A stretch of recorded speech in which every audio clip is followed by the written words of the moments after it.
Salute, and welcome to Skywalker Boxing. And we got Bruce Gas, Boxing Jazz, and more tonight. The Tim and Tim Show, episode 48. We're going to have Tim Witherspoon Jr. in the house. Salute to everybody that's coming into Bruce's channel as well. Salute. Thank you, cats, for coming in here, man. I'm just swallowing a little bit of that Green Dragon tincture. Daniel Berry, JC. Appreciate you cats coming in, man. We'll see who rolls on in here, man. I'm sure you're both sub to Tim's channel, Tim's new channel, Skywalker Boxio. And hook up with that. Hey, is my microphone okay, or should I? Yeah. It's good? I can hear you clear. Yeah. That's good, man, because I got it kind of away from me. I got more room to do stuff in front of me. And which is a cool thing. But yeah, it was decent for boxing yesterday, man. Yeah, it was a good card. Good upset, man. Some people hit it rich yesterday, man. Betting on the underdogs, Santillan against Rocha. Yeah, big upset yesterday. That fight, Rocha was supposed to win that fight yesterday. That one guy, boom, salute, man. Thanks for coming in. This is Just Do. Salute, Mr. Just Do coming in. Seen and unseen boxing, salute. Salute, man. Thanks all you guys for coming in, bro. We're carrying on with the Tim and Tim show. It's a Sunday night tradition. We're waiting for Tim Witherspoon Jr. to come bopping in, and we share it on my channel. See if we can get more people on it, and be aware, anybody out there who's on my channel.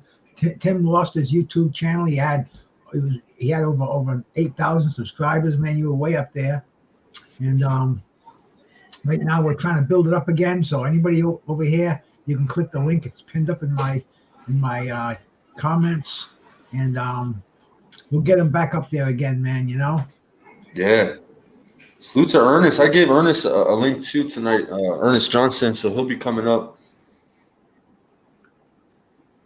All right, man. Yeah. So this weekend was pretty good. Next weekend, we got. I'm looking at the card. We got Amanda Serrano fighting next weekend. We have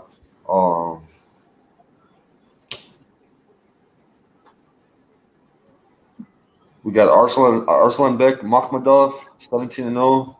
He's going up against Junior Wright, 10-round heavyweight fight. Then you got Joseph Parker. You know Joseph Parker, yeah. Another heavyweight. You're forgetting the biggest fight of them all, bro. Oh, yeah. Fury Nagano, man. Can't forget about that blockbuster, man. Did you see the fight hype for that fight, man? Man, they came out with a badass promotional video, man. It's like the Jurassic Park, you know, the water's shaking. Knocking down the ceiling down, man. And, yeah. You know, to me, $79.99, $80 for that, man. You know, I don't know. Mrs. Just Do, I'm not smoking today. I did smoke a couple of bongs today, but I got the Green Dragon. I made a fresh batch up. My wife did, actually, with this stuff that I've been growing in the backyard, and it's kicking my ass. I'm digging on it. My brother Tim Witherspoon Jr. just came in the room, bro, on TNT show. What could be better than that? Salute to my brother. What's going on? How you doing? I'm trying to share it to my Facebook page real quick. Yeah. I'm smoking some stuff called Ice Pie, a hybrid. Oh, yeah? Ice cream pie. It's all right. I got little nugs right now left of it and stuff. But pretty decent. Well, this kick-ass juice that I made is I'm dying to test it out. It was kind of too late because it just literally just came off the fire an hour ago. I want to test the potency of it. Very, very strong. Maybe it's because it's something different. I made it with the backyard clippings. I never made it with anything I grew before. So it's almost like it couldn't be any more natural. It's got that 190 proof corn squeezins in there as the extractor, and then the weed, which has no pesticides, no herbicides. Where are you getting this from? My backyard, bro. I just grew a couple of plants. Oh, yeah? I didn't. In the mix of me trying to stream it to my Facebook page, now I'm remembering I did hear you say that.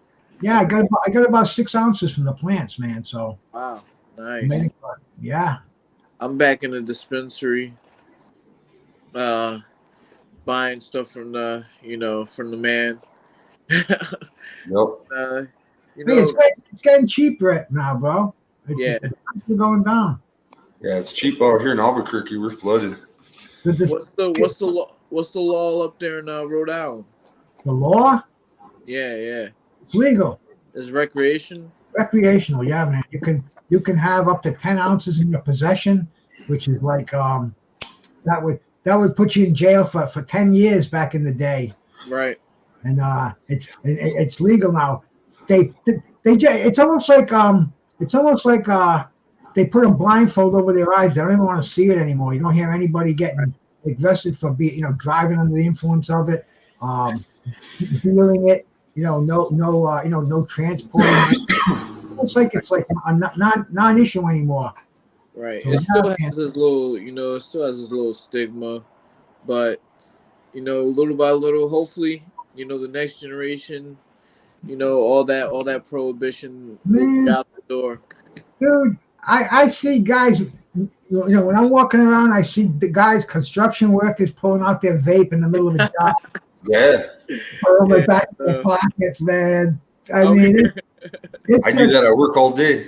bro. Yeah, thank you, I'm, Seed and I'm, I'm, Steve, for subbing, bro. Appreciate it. Tay salute. I'm going to the dispensary and I'm seeing, guys that are in my bowling league there and, other business people there. And, funny enough, not a lot, but few of the people from the dispensary come to the gym as well. So, it's everybody's involved in it. Yep. But I'm in a weird spot because where I live is called Bucks County, Pennsylvania. All right, so I'm about at the most you can say I'm about 5 miles outside of Philadelphia, the border. Um, and Philadelphia is decriminalized, so there is no rational place to buy it, but if you have it, you can smoke it right in front of the cops or whatever. Nothing will happen to you. Uh, Now I'm about 2 miles from Trent from New Jersey, where the whole state is recreational. It's legal. So 2 miles over the bridge, you won't get in trouble for it at all. You can just go right into the store and buy it. It's kind of like my dispensary. So here, where I live, only if you have a medical card can you use cannabis, and it's not decriminalized at all. And I'm 2 miles from a state where it's legal, and I'm 5 miles from a city where it's decriminalized. But I'm right in the middle, uh, where the laws are still the same. Archaic, bro. Yeah. Barbaric country to live in, man. Where they would wrap you up for an herb, gift of God. I think even the politicians around Rhode Island are all smoking it, man. It's crazy. And Everybody. the dispensaries, the biggest one I know, their prices went way down. And from what I understand now, they're growing it right there. They have a underground growing facilities, and Yeah. it's you know it's it's going to be like the gas wars. They're Yeah. putting stuff across the street out of business. I drive by, I see 20 cars in one place. The other place, you see 2 cars in there, and then it kind of lasts like that. So it's going to be kind of interesting. But, I think that the factories and the grow houses are good for people that are trying to sell it in their state, but the federal law is making it real difficult to cross state lines still and, sell in certain places and things like that. So there really is a big boom to happen once the federal government gets on board. But to make this conversation relevant to our podcast, uh, it's crazy how different states have different laws, the same way that they have different boxing commissions, and different boxing commissions have different rules and different laws. And what does that do? It makes it like every man for theirself, you know. Oh, it's still federally. It's still a crime to possess it. A federal crime to possess it. Sure. So it's crazy. Hey, shout out to Michael Johnson came in. Met my brother Iceman's in the room. Big boxing. Andrew Charles, the man who's always showing support and love. I saw Tay in here, man. Bones, that guy Bones, seen and unseen. Thank you, cats, for joining us over here, man. I'm not seeing, how come I'm not seeing anyone pop in? Because am I late? They're coming in my room, and I'm here, and we're sharing the stream, so we can see them on StreamYard. But you have to see them on my channel. But the object is you should be able to see the wall. Can't see all the channels. No. If you're on in StreamYard like Tim, you're back here with us. You should be able to see everybody in StreamYard. But right. Only on YouTube, you have to be in Skywalker's channel or my channel or anybody else who's sharing it. I don't know if Ernest is sharing it. I don't know if you're sharing it, but yeah, man, this is it's weird, but we're all one big happy family, and the reason is we want everybody to go over and reach sub to Skywalker because he lost all his I lost my channel. If you guys, it's probably why you haven't seen no content, because they got rid of the channel. I'll put the link in your chat, brother. Appreciate everybody. Thank you, guys. The YTN's got a hold of him, and you know, I don't want to say YouTube Nazis on here. Yeah, I'll be ready. I don't think this is the right time to talk like that. Me and Bruce been killing it though, Tim. We've been doing the bare knuckle, and we've been getting away with it. We delete the stream when we're done with it, but man, we be having a full house up in this. We had like 13,000 last Friday. Wow. That came through. We had everybody multi-streaming it on all their channels, bro. Who was it? BKB? It was it was BKFC 52. Okay. They were in South Carolina. The next fight is going to be in Thailand. They're going to be in Thailand for the next one. And it's going to be like Muay Thai rules. Yeah. I'm training Jamie Driver, bare knuckle fighter. She's signed with one of the one that they fight in the triangle. I don't know which one that is, but she's crossing over to boxing, so she's looking to get a fight here probably in February in Philly. How do you guys like that bare knuckle fight? Oh, we love it, huh, Bruce? Bruce is a big fan of it, though. I got Bruce hooked, bro. He's starting to learn the fighters now. Bruce is learning all the fighters. He's trying to let his tincture set in. We didn't. Yeah. Didn't. Well, see what it is. It's a sublingual absorption. So it has to go through my gums in the bottom and get into my blood system. Bypasses that first pass through the liver. Very, very, very effective way to consume your THC, bro. When it gets legal and I can give it to you guys, I'll do that. Unfortunately, the society we live in, even as a gift, I'll be breaking the law. So it is what it is. But you can buy the machine I have and you can make it. But I don't want that getting around. I want it to be kind of. Is it a press? Are you pressing it? After you extract it, you get this cup of pure alcohol with this kind of stand at the bottom of it. So you have to press it through a filter so you get a clear liquid out of there with no grit or nothing in there. So if that's what you mean by pressing it, that's after you distill it or whatever the machine does, infuse it, extracts it. It's kind of a intricate process. It takes a whole day to do it. But then you have to strain it. And it's cool, man. Like I tell you, you're talking to a guy who's been smoking the weed since 1969. Since back when your dad and me was hanging out in the corners, bro. And I haven't stopped. And I found this way to do it, where it's better than TALKIN, better than vaping, way better than joints. And man, everything. I know my body appreciates it. I don't get the congestion I used to get.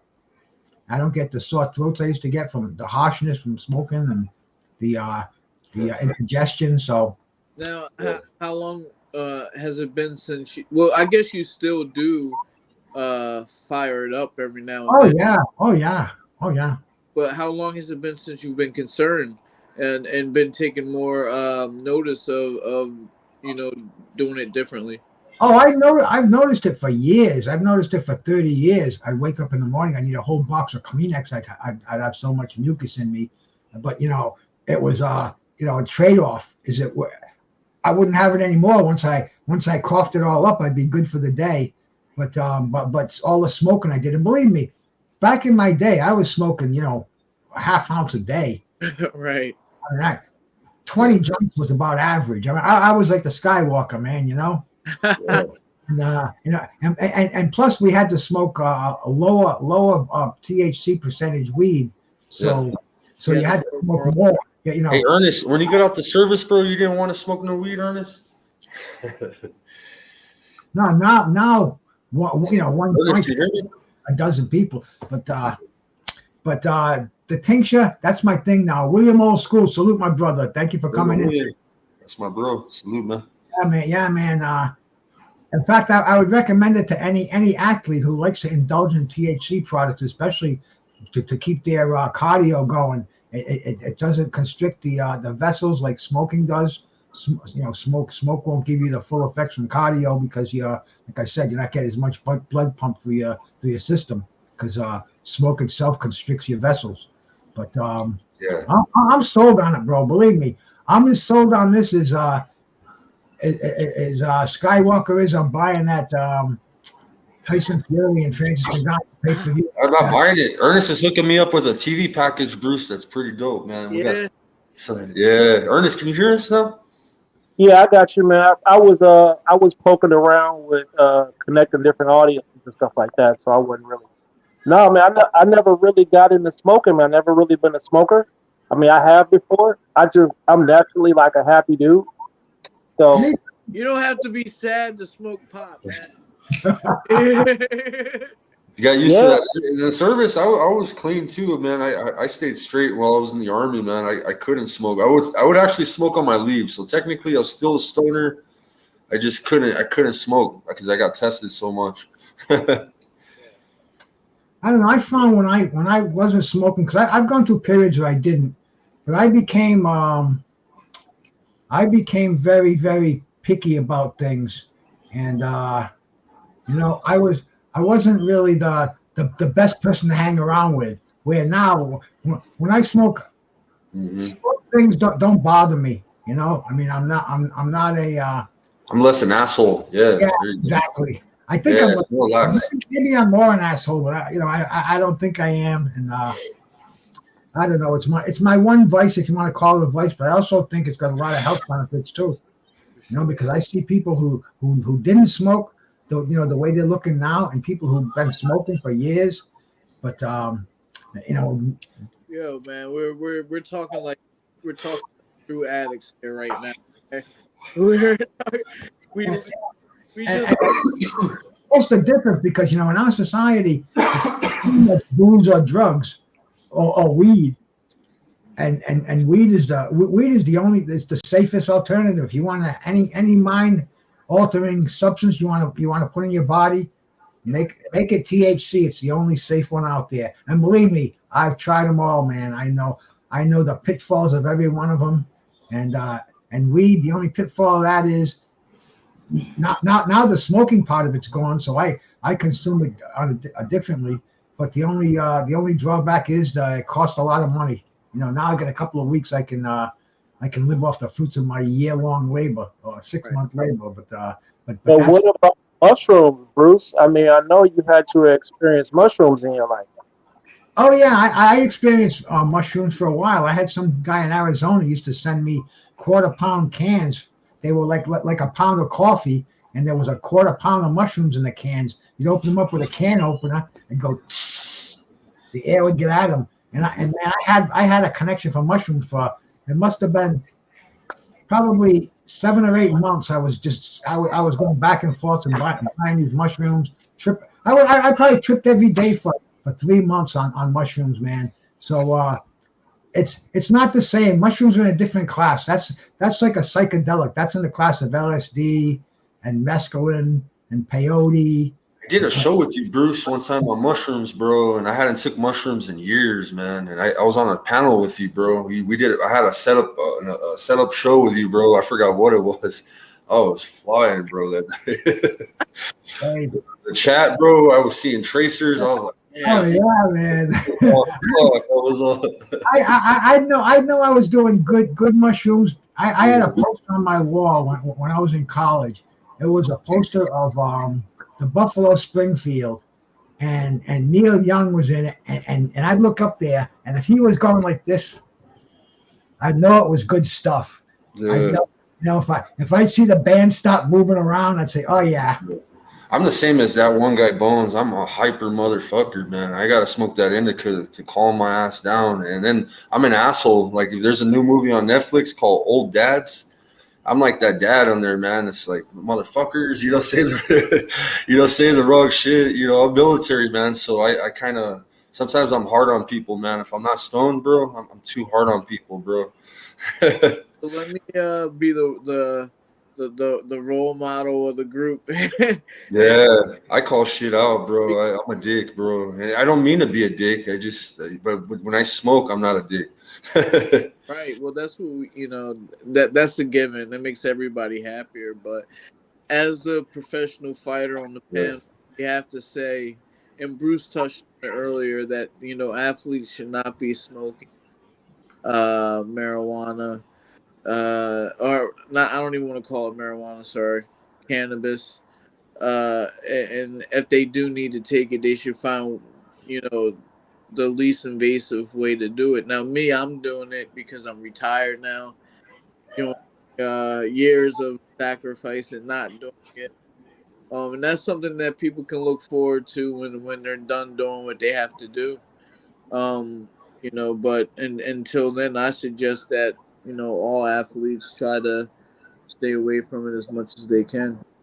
But then when you're retired, like most people that are retired, you can enjoy your life and indulge. I tried mushrooms for the first time this year, and it was a great experience. Like you said, there's something on its own. You can't really describe it, as well as people want you to describe it, but I put that in weed and cannabis in kind of like the same category as as far as not being harmful, if you take the right amount. Yeah. What are you thinking, Bruce?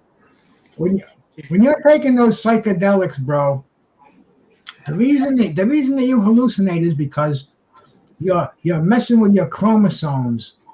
Your chromosomes are tingling and they're sending these signals to your brain, and that's why you're seeing these hallucinations and traces and colors.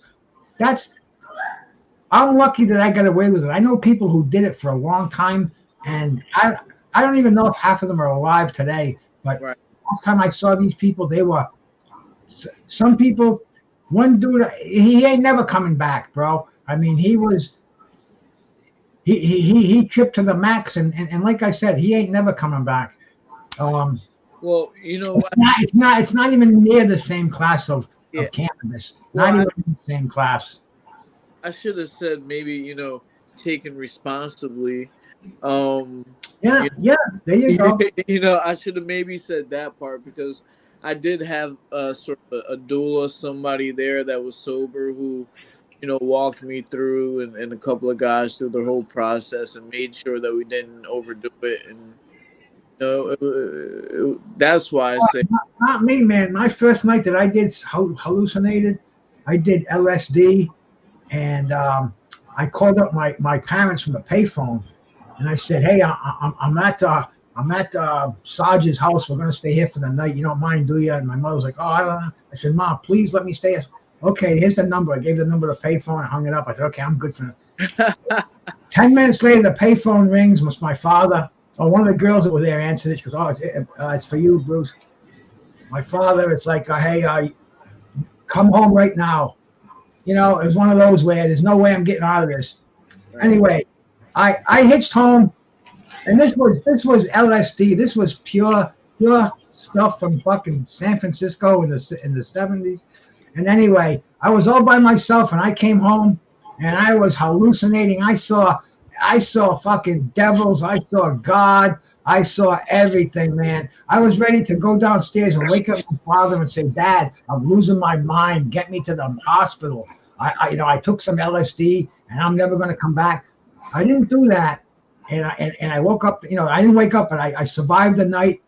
And after that, I could do it. I said I'd never do this again. Fuck that shit. Blah blah blah blah blah. But then I rationalized it, and I realized that it's not me. It's the LSD, and it's not real.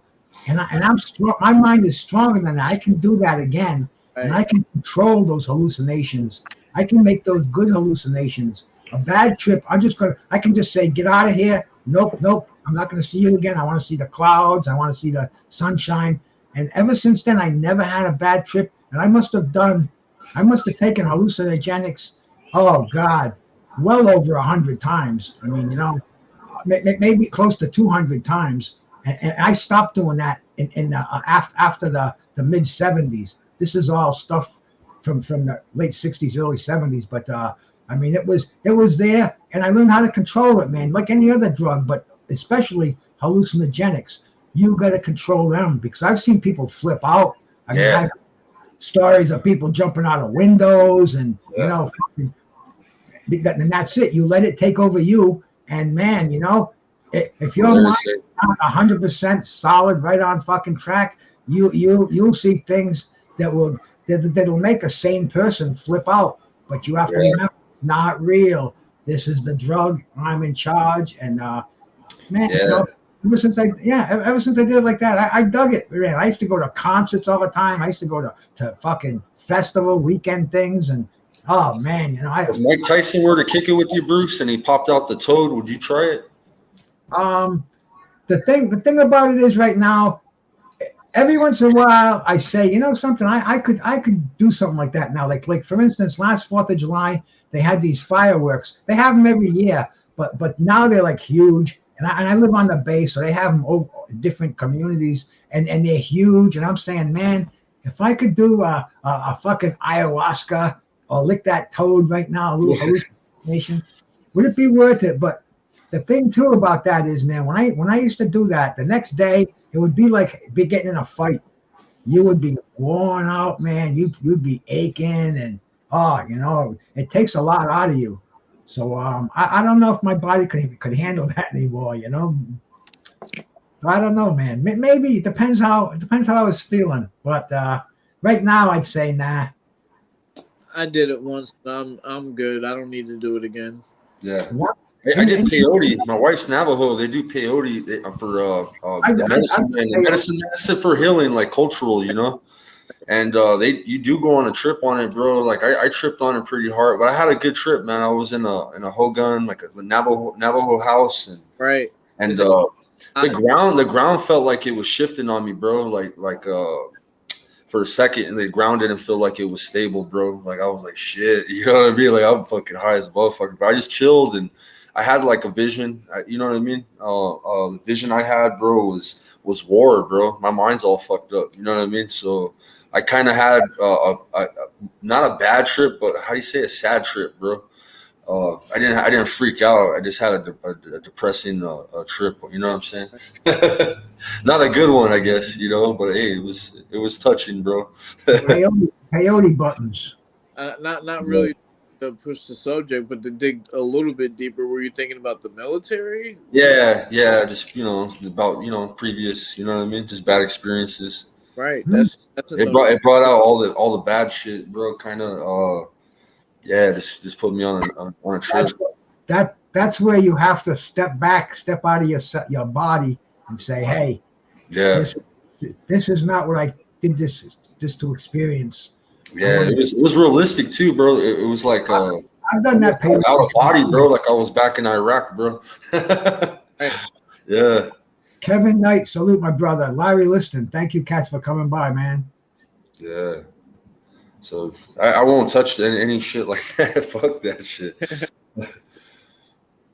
But that's like a cultural thing for you now, Yeah, my wife don't really mess with it. I think she's done it once before. She don't really care for it, but Well, how they often? call it a peyote meeting, and what they do is like if somebody's sick and all that, it's like a spiritual. Like there was a death in the family at the time, and they did a peyote meeting 'cause they thought there was like an omen. You know what I mean, going around because a few people had died in the family. You know what I mean, so they did what they call a peyote meeting.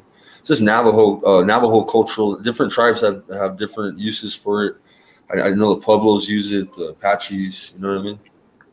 Yeah. Colorado Bruce. Yeah, microdose. Yeah, and I see a lot of people say that's healthy, and I've been given chocolate bars for free because people know I'm a PTSD veteran. You know what I'm saying? Like they know they say it'll help you. So I've done the microdosing. I was on a live with Bruce. I never touched mushrooms since I was a kid. Man, I was tripping, bro. I couldn't even see the chat. Like I said, man, I haven't done anything like that in that category since like I said, since the late 70s, man. Maybe 1978, 77, maybe even. And even that was for old time's sake.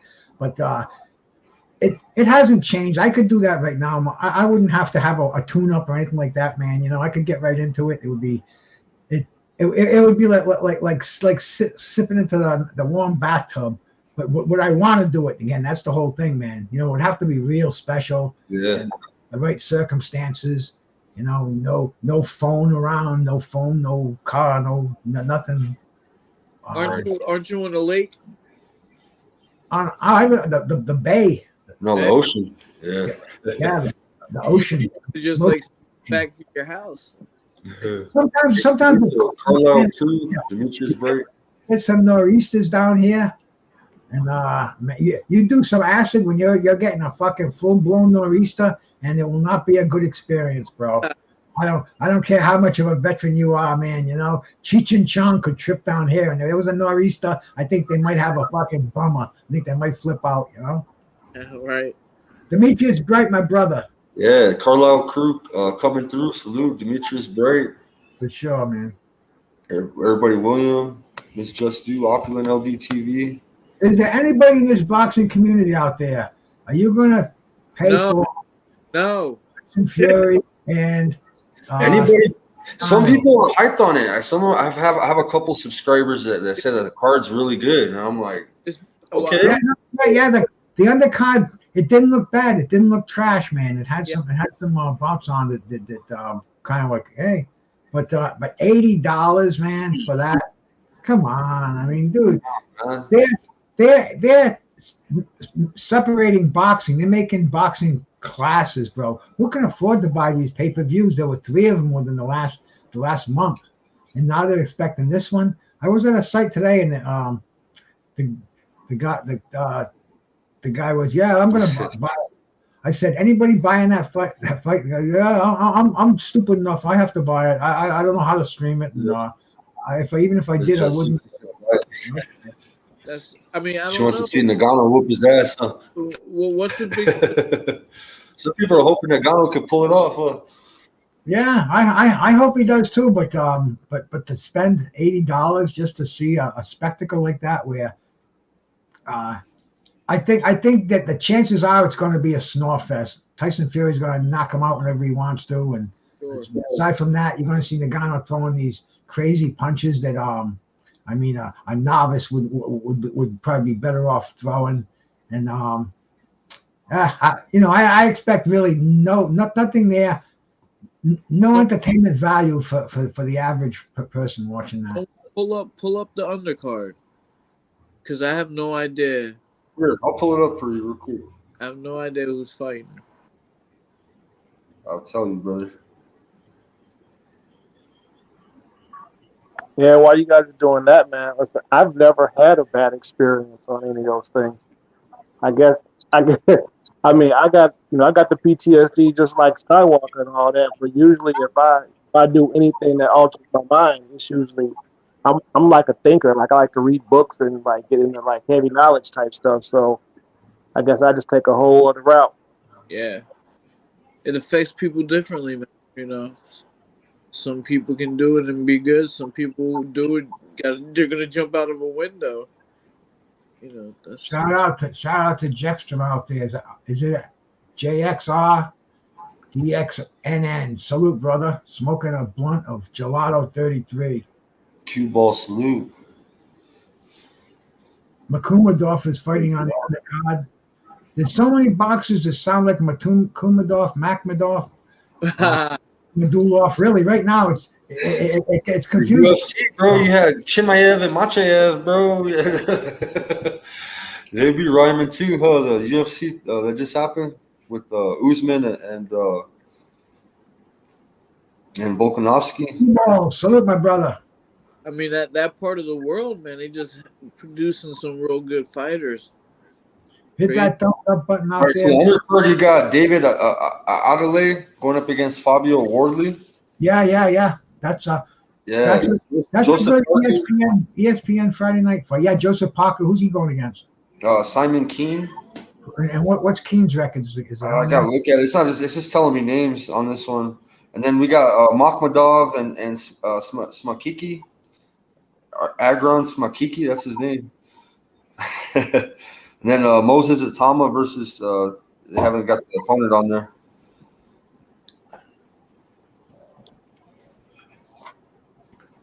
But $80, I don't know, bro. Joseph Parker, man, like, oh, bro, he's. You got Amanda Serrano fighting next Saturday. She's fighting too. Which, if you're into women's boxing, then this is historically, because this is the first women's fight that's going to have 3-minute rounds. So the best fight for me is going to be on DAZN. Oshaki Foster is going to be fighting. We haven't seen him fight in a minute. He's defending that WBC 130 against Eduardo Rocky Hernandez. He's a 34-1 fighter, Eduardo Hernandez, and that's for his WBC strap, Oshaki. How about this Eustace Hooney? I've heard of Tabiti before. Yeah, Andrew Tabiti. Yeah. Let's check out this Eustace. We'll see what Eustace is all about. I think he's undefeated. Yes, 7-0 with 4 knockouts. So he's definitely the A side.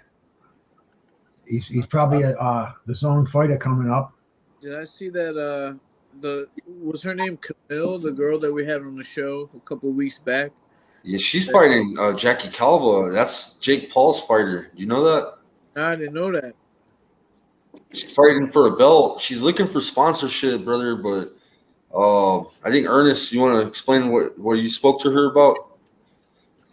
Yeah. So I mean, her sponsorships is definitely a lot different than Vince's. Her sponsorship goes through her manager. So they have some set prices. I don't want to put her prices out here in case she gives other people different prices. You know what I mean? But she basically has, I think, like 4 spots. She has I think it's like 1 large or 2 large and 2 small, and there's a set price to both of those. But it goes through her manager. So until she's free of him or free of independent of that situation, it's going to have to be that way. So that's just, I mean, the logos, like I said, she only has 4 spaces, I believe, and the logos are quite large. Is she, yo, what's going on, Eddie? What's up, It man? would take all of us to pitch in to get one little spot on the shorts, though. Is there a fight televised? So that's an all women's card. Right, but is it going to be like on TV? I don't know yet. Yeah, it is. Let me get to her Instagram. There's a fight poster. It's gonna be on DAZN, brother. It's a DAZN fight. Let me get to her page. Let's see, Camilla. She's fighting for a belt. This girl's good. Jackie Calva. She's a good fighter. She's one of Jake Paul's fighters.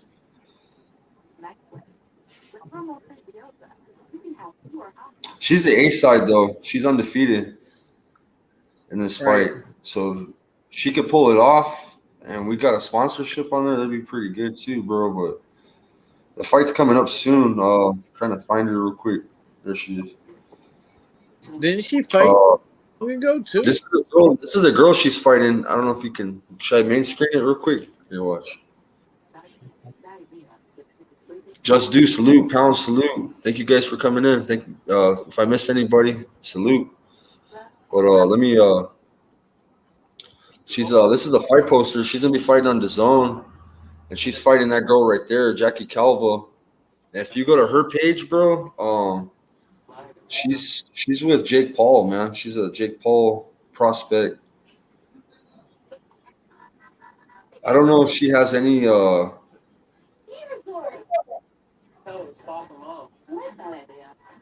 She's with Serrano. You know what I mean? I have to ask kind of local about that.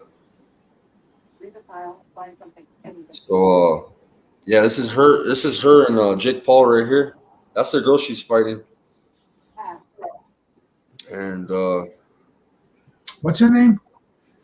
Jackie Calva, official Jackie Calvo. I said Calvo, but it's Calvo.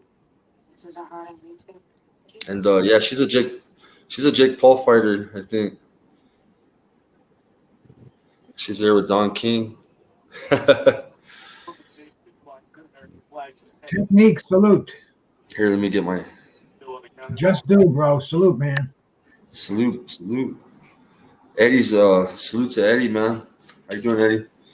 What's up, man? Hey, I put those amounts in a little in my chat.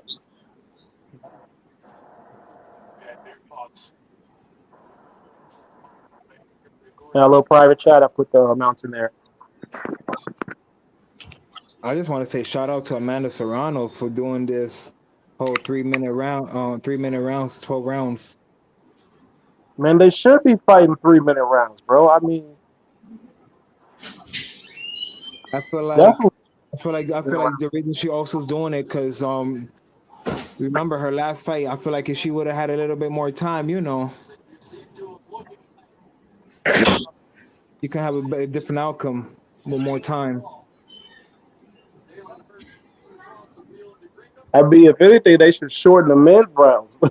Put them bad boys down in 2 minutes and get the scrap That at makes the more right. sense. See, that makes more sense. You get more. You try to get more action out of them.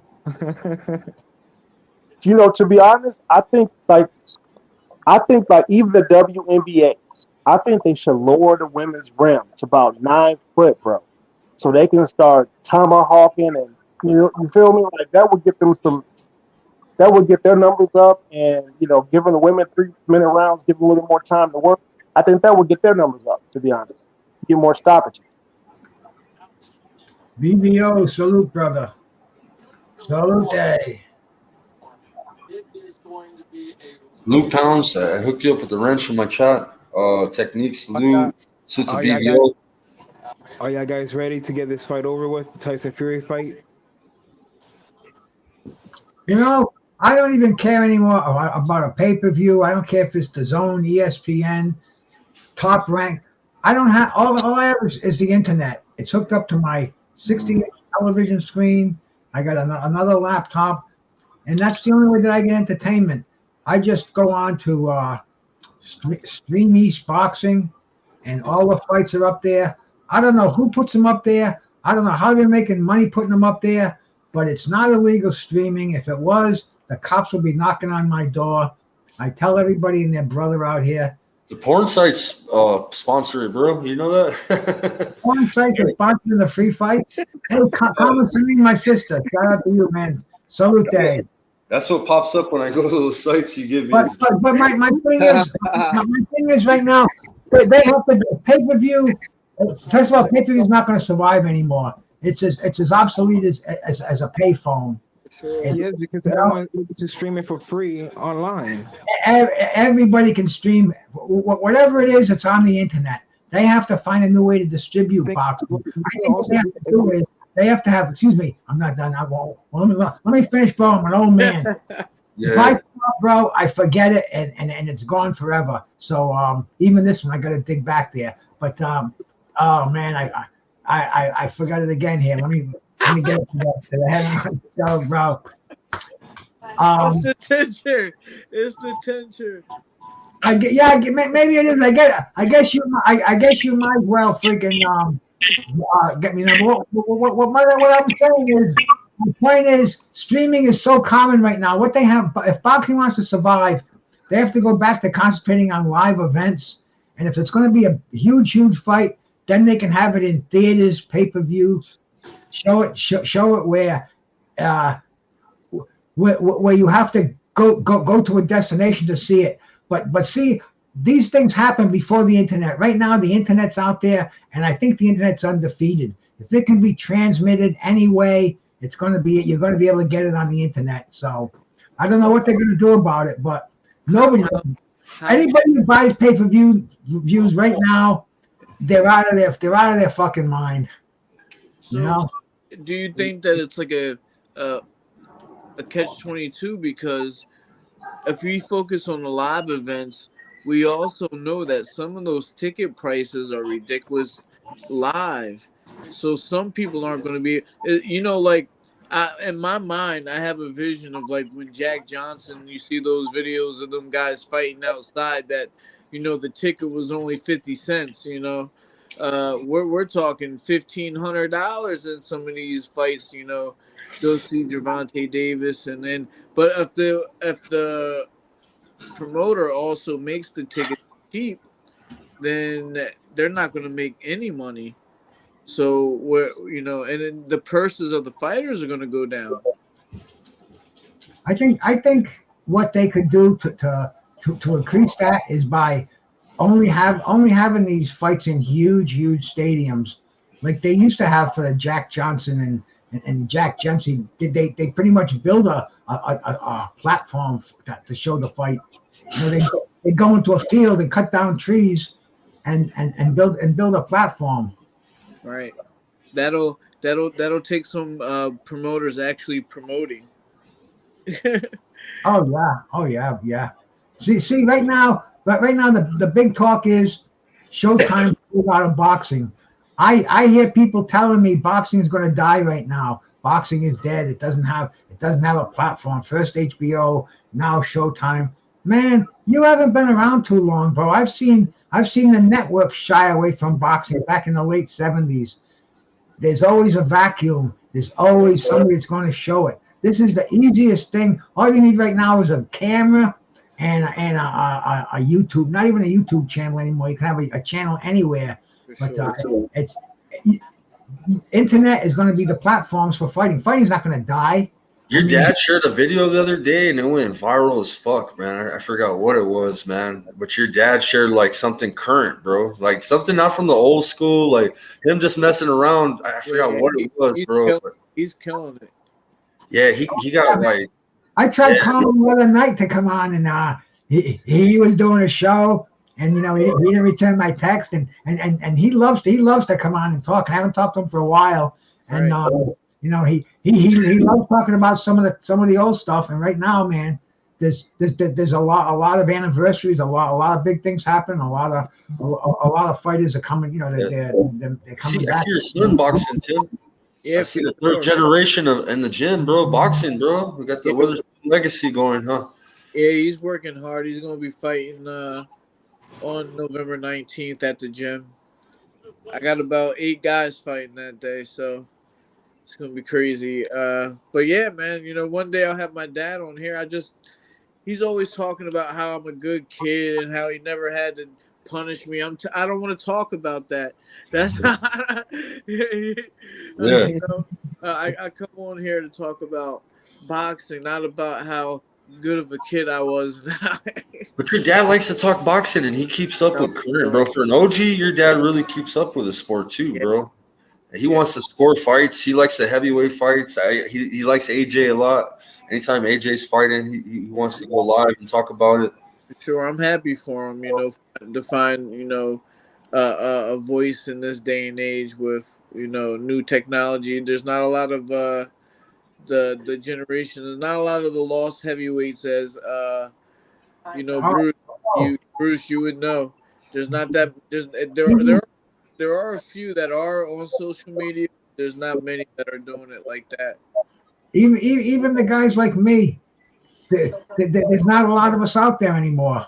There were 10 years ago. There were double the amount. But they've gotten better things to do. They gave up. They don't care anymore. They die, and really, I'm seeing a lot of it's almost like it's a job for me to get these people rejuvenated again, man. Start talking about boxing a lot, man. I'll tell you, I was talking to a guy. I don't want to do YouTube anymore.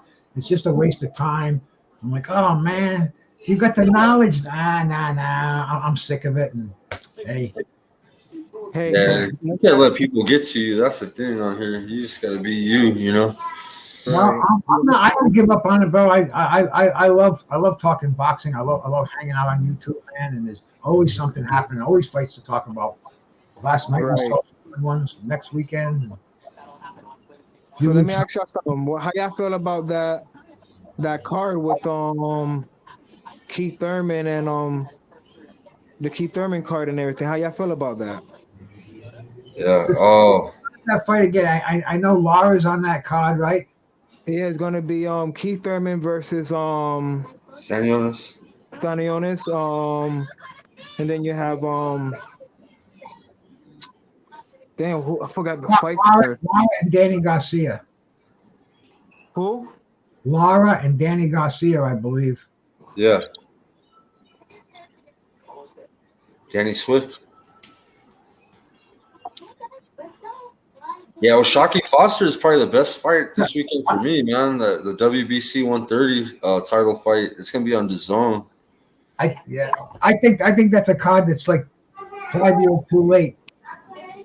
1 year too late? More than 1 year. Well, maybe with Stanionis, he hasn't fought in a while either, man. So he's supposed to fight Virgil. He hasn't fought since 2022. I believe it was like April or February of 2022. Same thing with the Virgil fight fell through twice on him, remember? So that's he's kind of. The Stanionis fight is not going past the second round. Now, is a Floyd fight on this card too? Is there like a Floyd exhibition on this card? I heard Floyd wanted to fight Garcia. I thought it was. Vince said he's training for a Mayweather exhibition fight in December. That's what Vince has been training with Manny Pacquiao lately. That's probably why right now he's at a parade. Earlier he was at a parade. He was doing some kind of parade or run or something. He was doing a flag run. So he's telling me. Let me see. I'll call Vince to see if he'll answer. Yeah, there was talk about Floyd Mayweather wanted to fight Mikey Garcia. Yeah, everybody's saying it's Mikey Garcia. That's what I'm hearing. But that was cool. Yeah, we're over here, Vince. Let me see. Okay. Hey, I can see you on the YouTube. Hey, I sent you a link if you get a chance, bro. All right, brother. If you're busy, no worries. Peace. Everybody says what's up to you. Yeah, man. What's up, Vince? Right, I want to talk to you. What's it called? So yeah, like even if that let's say if they was to do like that Mayweather Mikey Garcia as the main event, they have like the Keith Thurman Stanionis fight as a co-main, that would probably be more eye appealing than having Keith Thurman as the main event and selling that as a pay-per-view. Wait a minute, that doesn't even make sense though. Think about it. I mean, Mikey Garcia versus that don't even make sense.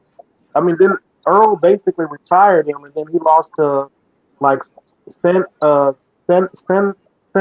or whatever the dude's name is, San Martin. How does Floyd think that's gonna sell? Like, that doesn't even make sense. Doesn't make any sense. Right. It's just another shit show, man. You know, Floyd. Yeah. In fact, I think there's something going on that night too. Floyd wants to go head to head with it. Is it Devin Haney and he needs to fight Charlie Zolonoff. Devin Haney and Regis Progress is the same day as that fight. Yeah. Isn't that like ridiculous? Yeah, that's crazy. Yeah. Both of these are pay-per-view fights. Eddie, they're both pay-per-view fights too, bro. So I know. how's it look, man? I mean, dude, And you're that's gonna buy exactly a boat? that's what my camera on. That's exactly what me and my boy was saying, because it's like, yo, how you gonna have two pay-per-view fights on, and it's like y'all both going head to head. It's almost like we're saying it's either like Al Heyman is like, you know what? Let me see what we can. Let's see how they're gonna do if we compete with them, and we're gonna go to the zone or something. I don't know. Just talking shit, but like, why? What's the point of it? I don't know, bro. It just sounds so stupid, man. So stupid. They're bleeding us dry. It's like a circus sideshow. It's like step into this, step behind this line over here, get in line over here, and then as soon as you leave there, there's another 3-ring circus going on over here. They want you to step right in there. But man, anybody that's supporting these freak shows, they're out of their mind. You love boxing, and I know you want to see it. Stream the freaking things. Give them the message. Tell them that they're out of their mind, because I don't care if they keep doing it, bro. I really don't, because I'm just going to keep doing what I'm doing. And the internet is undefeated. You're never going to beat that. That's just the way it goes, man. If you want to keep money in the boxers' pockets, then you better make presentable cards. You better make equity with the fighters. And you're going to have to make it more fan friendly. You're going to have to promote the fighters. Let them come out here and I don't know. I don't want to say interviews, but more press conferences, more right now you could do a thing like this, bro. You could have a fight around here with 9 of us on here, organizing, asking them questions at the right time. There'd be 1,000 people viewing the fight. And they'd be deciding if they want to be fans of this guy, if they want to ride with him. Man, boxing has got to clean its act up. I don't know exactly what to do, but I definitely have some ideas. And if I was in charge, I could do something. But keeping pay-per-views going, especially having a pay-per-view head-to-head with another pay-per-view, is freaking ridiculous. I was saying the other day with my buddy, I was like, it's almost like we need to we need to have like an app or something that, if us as the buyers, as the consumers, the big fights that we want to happen, we would support the whatever cost it will be. We will pay for that event as long as we get what we want. You know what we're saying? You know what I'm saying? Like, let's think about this, for example, like the David Benavidez and Andre fight. We know that fight is gonna happen. So like, us as the fans, we can be like, yo, we want to see the winner of that versus Canelo. We will pay money to watch that fight. Give us that fight. Yeah, they're gonna charge $80 for Benavides and Boo Boo. Yeah. Absolutely ridiculous. That's not my pay-per-view fight. How many pay-per-views do we have left in the year, guys? We got Benavides, Boo Boo. We got this Fury Nagano. Our Fury and Usyk. When are they gonna make that fight? That's gonna be next year. No. So look, the facts on that is that fight is set for December, but it's not going to be confirmed until as soon as the fight ends with Francis Ngannou and Tyson Fury, because they want to see how do Tyson Fury looks when he come out of that fight. So they have a backup date from that date, but they're leaning with the December date, as long as Tyson Fury looking good. Like, he comes out not looking, didn't suffer too much damage or anything like that. That's what I heard so far. If he loses to Usyk, he'll use that excuse. The Nagano roughed him up. They just have these guys fight, man. I mean, every other sport, the best have to face the best in tournament style, and they should just make these guys fight. Like, if you want to be a professional boxer, you should just have to fight who's up next. And it's not fair for these people who training since they're 5 years old, and they finally get up there to the spot where they can challenge, and then you get some sort of exhibition fight. That's tragedy, man. Absolutely. And if you really think about it, if you used to watch HBO used to give us nothing but the best fights.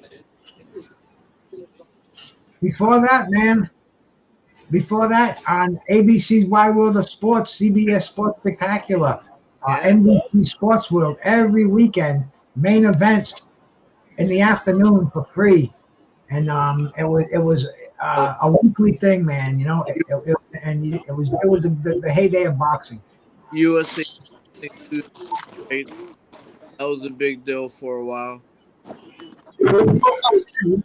Well, they took the vacuum when the network shut down boxing. See, there were things like the death of Dooku Kim, with Ray Boom Boom Mancini, and the federations wanted.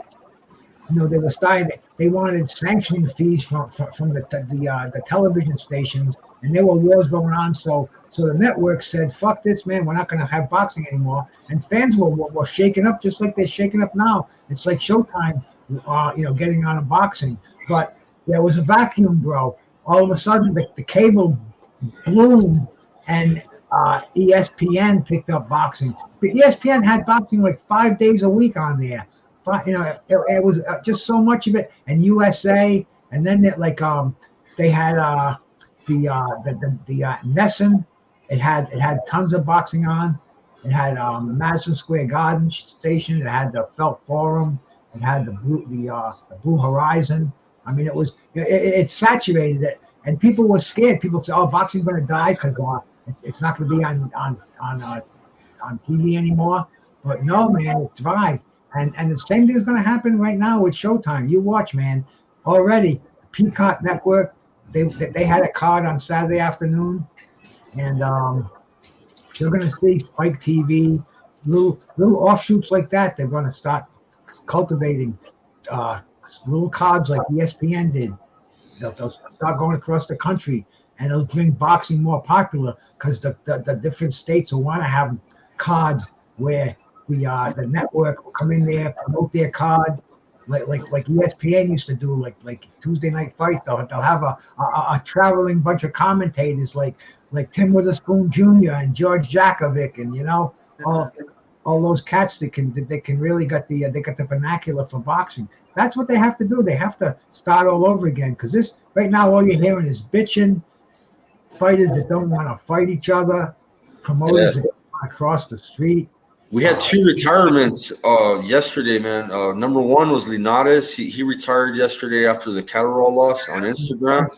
A second one was crazy, bro. It was Cody Crowley. He was pissed because they wouldn't let him in the venue for free with his family. They wouldn't give him seats for free. And he's like, "Bro, I'm part of boxing. Like, I'm supposed to be fighting these guys. I'm a welterweight, and they wouldn't let me in the event or some shit like that. I had to pay for tickets." And he's like, "They don't even take care of me." He's all, "Boxing is corrupt. I don't like them anymore. I'm done with boxing." And he retired on Instagram, bro. Hey. People are trying to talk Cody Crowley, talk sense into him on Instagram. I don't know if he's just angry at the moment, but he went on Instagram. I'm gonna pull up his Instagram post. But he retired yesterday, Cody Crowley. Bitching though, he's bitching about the game of boxing. Watch, I'll go to his page. He still has it up. Hopefully, he still has it up. There's a little bit more going on there than we know. That's crazy. Oh, he took it down, that fucker. Did he? No way. He took that shit down, bro. I swear. Wait. Let me go to. There's a few people that shared it yesterday right away. So let's see if I have it. He took it down, bro. Oh, right here. Here's the post, but he had took it down though. Right here, Cody Crowley. You see his name, Cody Crowley. This is it goes, "I officially retired from professional boxing, the most corrupt sport in the world. No matter how much I give, I can't even get the same access as the paid fans." And he took it down. It's not on his page anymore, but yesterday he retired, I guess. But he's just mad. Hey, Skywalker, bring this up. Let me share this with you. Got you, brother. check this out, my friend. No, you go first. Right? You go first. Okay. Nah, sure. There you go. What's this? You gotta have things out.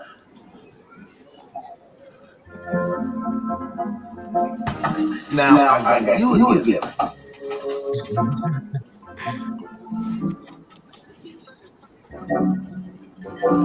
What is this?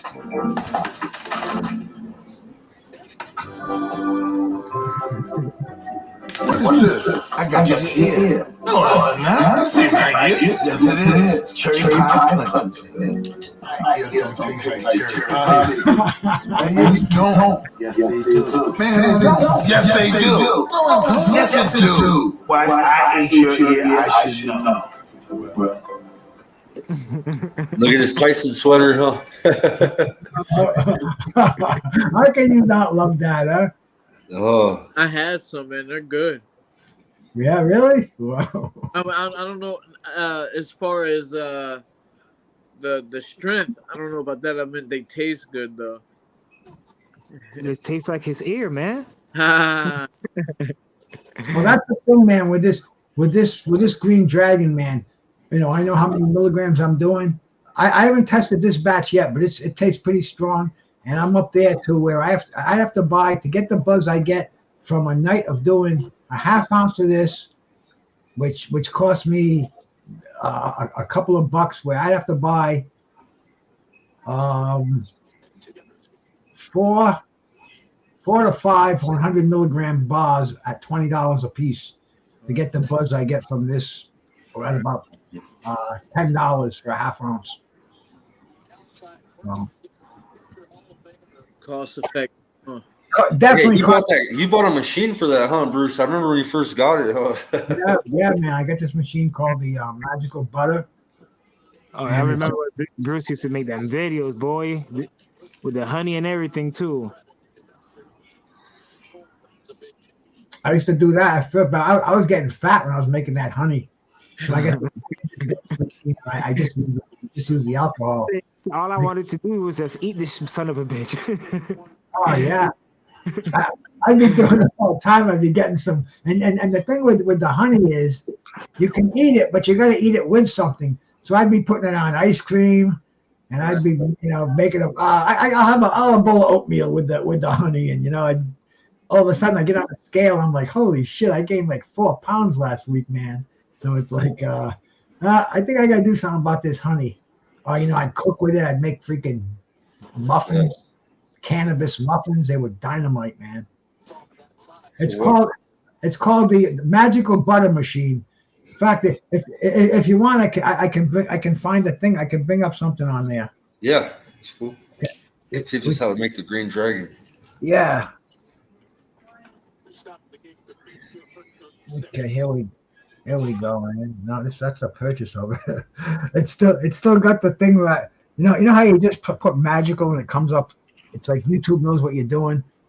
They still got my checkout for buying the damn thing. Damn, come on, man, fucking Eagles. Let's go, Eagles. Yeah, that's what I'm watching right now. I keep looking up. Got my. Philly fans right now too. You know what I mean? One thing I've noticed about you, like you have all this stuff going under your tongue, man. But you don't get hungry, man. Like I swear before God, man. Every time I get on this thing, I want about food, and I just getting hungry, bro. Like I never. The one thing the one thing you be hearing Skywalker talking about is that special on DoorDash. Oh yeah, the real special. This is the machine I have off here, LG.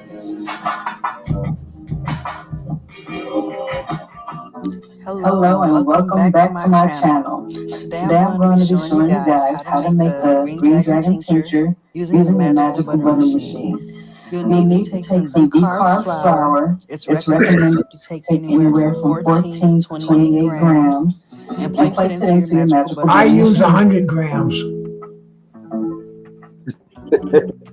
He's 100 grams. Now, for my tincture, I like to use And I use 2 cups of Everclear. that So head to Everclear. your nearest liquor store, get you a few bottles, and when they give you those side I don't use Everclear. I use just plain alcohol. It's just tell 190 them, mind their damn proof, even business. stronger. No, I'm just It's kidding. illegal Just tell to them sell you're drunk Everclear in on my juice or state, something. but they can sell this At the fucking time I recorded 190 this proof plain video, alcohol. my oven made a cup of dirty, so I am using a 2-cup measuring cup here that I'll be filling up twice, so 4 cups of Everclear in total. Try me, huh? I know After Jamie you was get your watching. liquids measured out, you just pour it right on top of your decarb Try me, what's up, cans. my brother? My wife does this for me in the morning before I even get out of bed. The thing is going. She This is what it decarbs looks it. like, completely submerged in the That's Everclear. what it Now, looks you like. can do more or less quantities of cannabis and Everclear, but you do want to be mindful not to go over that max Loose gas does or more. under the minimum sign that was shown earlier in the video. 8 hours. If you're strapped for time, I suppose you can do the 4-hour tincture, but I highly suggest you go ahead and do the 8 hours. 8 hours. And you want to set your temperature to 130 degrees Fahrenheit. Yep. How much do they Voila, cost, bitch? this is what it looks like. They cost, 8 hours I later. think they were Perfect. 240 bucks. When you wake up, you have a wonderful tincture. 240 bucks, you can make your own green dragon. My wife bought it, so I don't know for sure. And top it with some I'll tell you the story after. and I'll then leave pour it it right right on over. See, I have I a strainer. So I just dump it in the strainer. everything. I push it down with a tool. Everything. They get a new thing out. Huge emphasis on everything because a lot of that rest you see right there holds even more liquid than you can imagine. So as you watch me squeeze it through, you'll see so much more tincture come out that you could have potentially missed out on.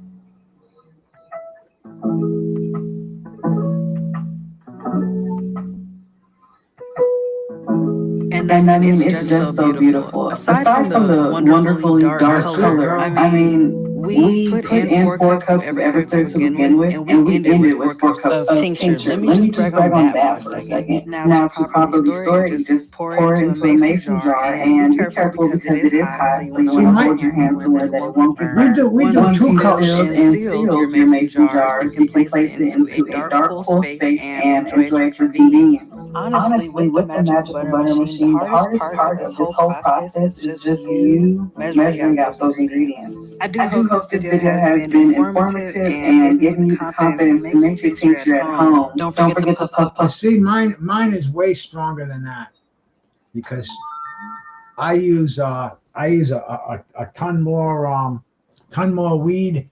She uses 15 grams, I think she said. 15 to 30 grams, man. I put 100 grams in mine, and I only put 2 cups of alcohol. She puts 4 cups. So I mean, you do the math, bro. My shit will knock your socks off. Yeah.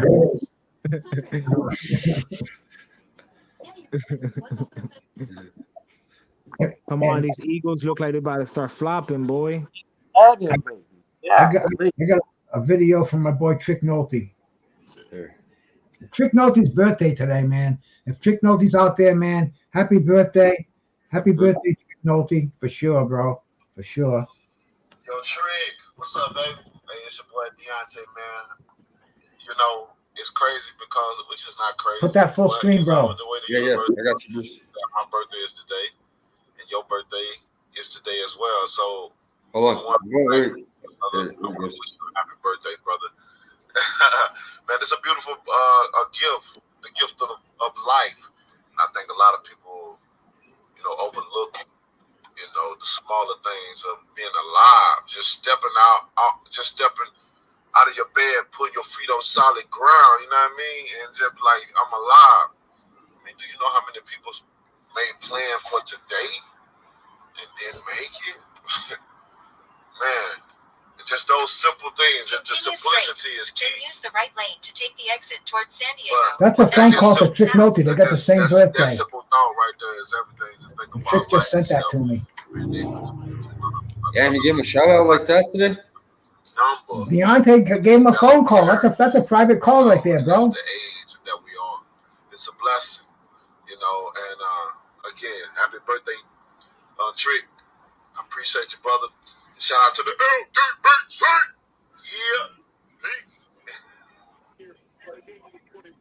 Wow. That's pretty cool, man. That's a good Yeah. shout out. Yeah, bro. Are you kidding me? Shout out to Trick Nolte. 50 years old today. He still looks like a little child, bro. He looks like a 30-year-old. He takes care of himself. He goes to the gym all the time, bro. Trick is my man. Oh yeah, he's hooked you up with some interviews too before back in the day too. I Oh remember. yeah, he calls me up all the time, and he'll call me up and he'll say, "Hey Bruce, you busy?" I say, "No, no," and he goes, "Hang on a second, hang on a second." All of a sudden he says, "Okay, Donald, it's my friend Bruce Gass. He's got Donald Curry on the line." Then he'll call Marlon Starling, the two guys who had some of the most classic fights in the in the 90s and in the freaking 80s. They're still going at it back and forth, and I'm there. He called me up once. We had Roy Jones on the phone. He called me, man. Oh man, I mean, just so many fighters, and Trick loves doing this. And he's 50 years old today, and it's go to my community page. I put a birthday card up there for him, man. Anybody sign the card. In fact, what I'll do is I'm gonna go the address in the chat so we can all see it here. And Let me go to it's on your community page? Yeah, it's on my community page, man. You can go over there and you can just give say happy birthday Trick in there. Tomorrow he looked at it today, but he hasn't looked at it. It's already had 36 thumbs up on there. I don't know how many people actually looked at it, but 18 comments. So you can go over there if you want to. Give Trick a freaking happy birthday. 50 years old today. That's a fantastic thing. I'm gonna go put it up in my chat. That's the what the fuck, man. I got a laptop with one mouse. I cross over from my computer to my laptop. But post-fight talk. That's not what I want up here. That's not the address of this. I haven't heard from Carl. I seen him on there. Let me. Who's that? The crocodile himself? Yeah, let me see if he's. That's my brother, man. Yeah. Yeah, it's weird because you miss seeing these guys for one day and something happened. Hey, man, Billy Ray Bucks, so bro. How's Chad doing, brother? Chad, you see that damn play, Tim? Yeah. Chad's been running that stream now for a month. Before that, it was another month. So Chad's just taking care of a long 24-hour. Nah, that was the face mask. Sorry. Oh, you serious? There it is right there. Cool. Damn. So yeah, man, and hey, man, Trick is so well known in the boxing world. Deontay Wilder calls up and gives him a personal birthday greeting with a FaceTime call. So and he sent that to me. So man, that's cool, bro. That's Trick's my brother for life. That's how we refer ourselves to. And I hope to meet up with him someday. The guy's never smoked a joint of weed in his life. I don't trust him. Yeah. That's my line. Yeah. But man, I was astounded when he told me that, dude. He's 50 years old. He's a black dude in Houston, and I mean, he tells me all these things that he did, and it's like, dude, you're like the Superfly. He's got his hands in this, his hands in that. He works a third shift job, so he's like the vampire, the Dracula shift. And 50 years old today, and he digs reaching out to fighters. He does it like through Facebook a lot, through Instagram, because there's more communication than there is on YouTube. On YouTube, it's kind of a small community, and Facebook, you can really somebody will get back to you. You do the personal chats and stuff like that, the DM, and he hooks up with these boxers, and they're like a lot of these cats, bro. And you know it, Tim, and you guys, if you know fighters, they're very appreciative when you say, hey man, I just want to say you gave me some great memories. I did that to Mike Weaver the other day on Facebook. I says, dude, I said, Mike, man, I says, thank you for the great memories, man. When you knocked out John Tate that night, man, you sent 3 people sitting on my couch right through the ceiling. And man, you know, the way you schooled Scott with doing that fight with Larry Holmes, and he's like, oh, thank you, man. I appreciate that. And you could tell they do, because you know, hey, a lot of these guys, not too many people go out and you know, we say, hey, you know, dude, man, you gave me some big thrills back in the day. Oh my God. Fucking flop. Are you fucking serious? Guys, I don't want to ruin the rest of this podcast. I got to finish the rest of this game. I'll be back too. I have to come back after this game because this shit's stressing me out right now. So Skywalker, what I'm going to try to do is I'm going to try to get that bare knuckle fighter on for next week. Okay. Sounds good, bro. Jamie Driver. I'll let you know. I'll ask her tomorrow when I train her. Yeah, I had a few people in mind this week, but I was gonna get Dynamite on, but man, he got knocked out in the first round the other day. Remember Dynamite? Yeah. So. All right. Yeah. How he's feeling, bro. You know what I mean? We were watching that fight last night, and we're right behind our boy, and first round knockout. Oh, it hurt, man. Yeah. I told y'all that was crazy. Ernest knew. I kind of knew he was tough. He was fighting another tough fight. He was an undefeated fighter, but I thought he's got Ryan Shields and Morrell that he spars with, so I know that Dynamite's tough. You know what I mean? Just damn.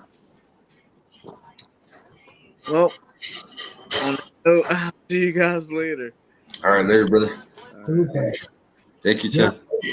You definitely Oh, my brother Ernest picked Santion with the exact round, man. Low clarity, huh? I wish you would have put some money on that instead of a Facebook prediction.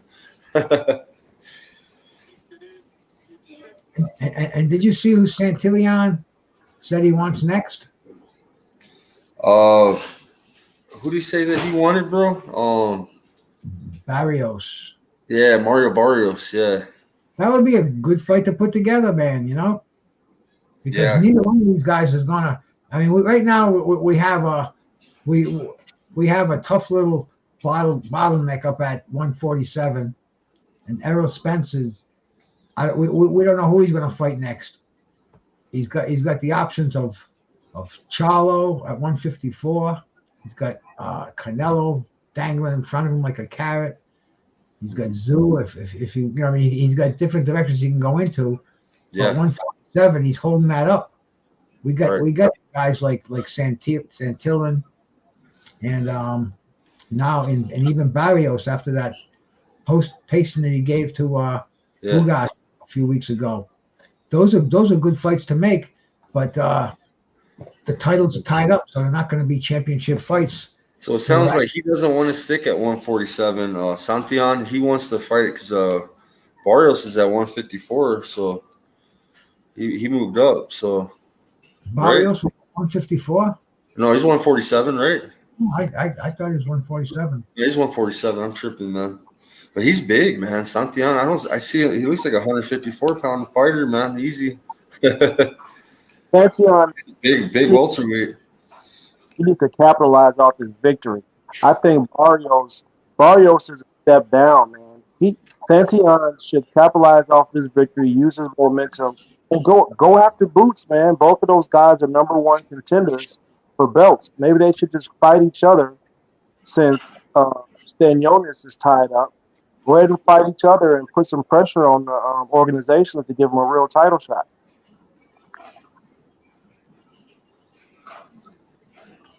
Yeah. But the welterweight division right now, man. Bud wants to. Who's Bud gonna fight next, man? So he's gonna be the rematch. I don't know, man. People want to see that. I just think that's just a He I wants to think fight Canelo. that's ridiculous to even try to sell us that fight. You know, I mean, it was a one-sided beatdown.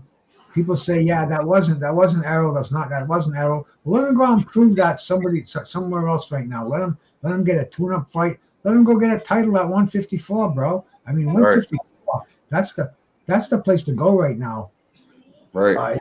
Charlo, if he's either going to come and defend those titles or he's going to lose them all, Yeah. and it's going to be Already a got wide. one taken away. So Yeah. WBO now Tim Zoo's got the That's WBO. that's what I think Errol Spence should do. You know, Yeah, I think Errol Spence should go out and make a statement against. See, I personally think he should retire because I think that he's been beat up too much. I don't think he lived the life that's going to extend a fighter's career. He's already in his mid-30s, and to that's old for a fighter. It's not by today's standards because these guys they take care of themselves now. It's a different thing. They don't fight like the old fighters do. They don't stay in constant shape, but they have conditioning coaches, strength and conditioning coaches. They have nutritionists. They have chefs. I mean, it's a whole different world. They pamper their bodies so they can stay active longer. But I think Errol Spence, everything that his body has been through, the car accidents, yeah. the fucking wars that he's been in, it's been a long career, amateur career. You know, his body's taking a toll, not taking care of it like he should. So I don't think we're going to see much more from Errol Spence. But if we do, I think he does have to go prove himself out.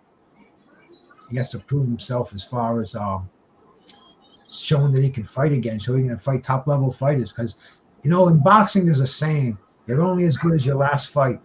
And his last fight, he doesn't deserve a multi-million-dollar rematch because he didn't deserve it. If it was a close fight, split decision, a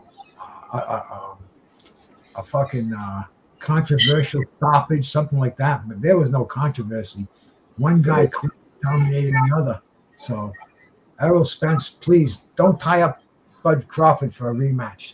Let him go out and But Spence, he went out, man. That's the thing, man. A lot of people were upset with Jamel not really fighting Canelo, man. Like people were like, damn, man, like he's not even trying. You know what I mean?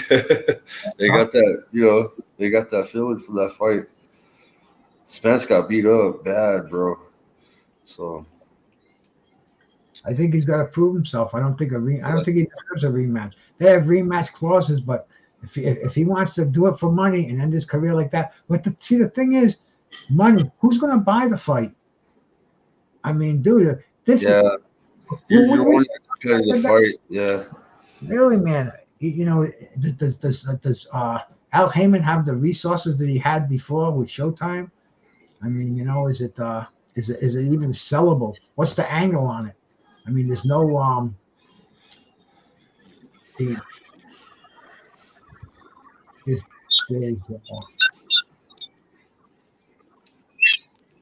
Vince, your mic's fucked up. What's up, Vince? You got that fucked up internet out there, huh? On a moped. Are you on a moped, bro? He's on a moped. You got a damn. Are you on a moped, bro? And trying to hold a phone too. Be careful. A new moped after your last fight. He bought a nice shiny one, I bet, out there too. He's cruising that shit. Driving, bro. He's off whooping that Japanese, man. He's got some moped. He got him a brand new moped.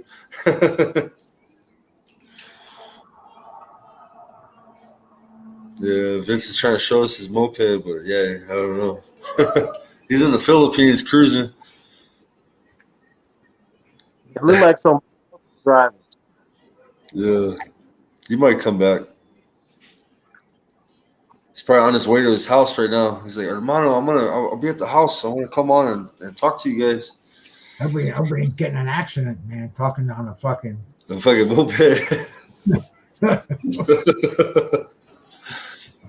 It looked like a new one too, huh? Shiny little moped, huh? You got a new moped. Bro, how would you explain that? Bro? Like I got in a car accident while YouTube videoing and driving at the same time. Man. You heard the old joke about mopeds and fat chicks, right? What do they have in common? What's up? They're both a lot of fun, but you wouldn't want your best friend to see you on one. Right. Yep. A lot of people that got mopeds out here, they got DUIs, and I guess you don't need a driver's license for a moped. So Oh, now they got the electric bikes. They go up to like 30, 40 miles an hour. You don't need a license for them. yeah, these haul ass. I think they're quicker than the mopeds. They have gangs of these things in the fucking cities, man. They're terrorizing. I think they got electric scooters that go like 70 miles an hour and shit. You can put them on the freeway. I seen one guy the other day in traffic, man. I'm like, dude, he didn't even have a helmet on. He's sitting there. He's got cars on all four sides of him. Nah,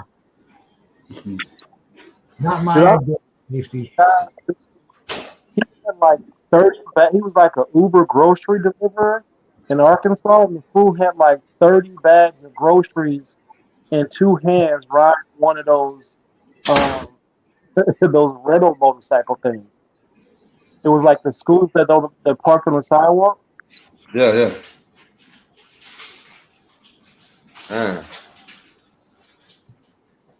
Out of control. Yeah.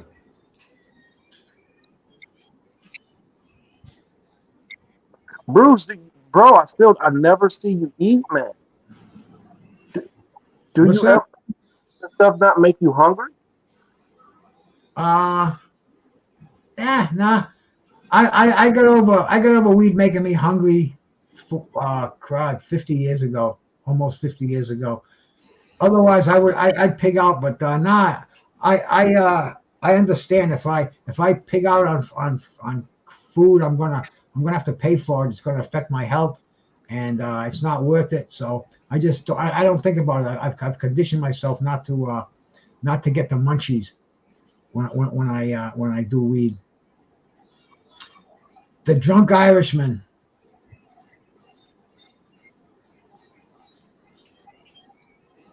Yeah, salute. Peace out, William. Have a good one, William. Have a good night, brother. Carlos Mendoza. What's up, Doser? Sausage man.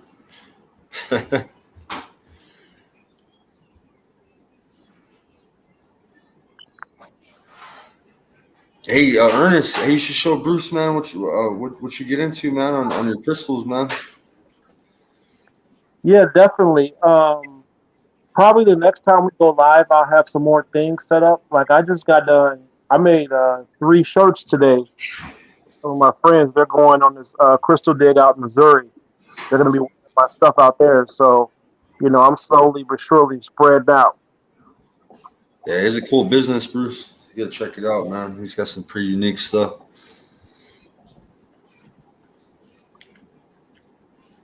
Yeah, salute, Teddy.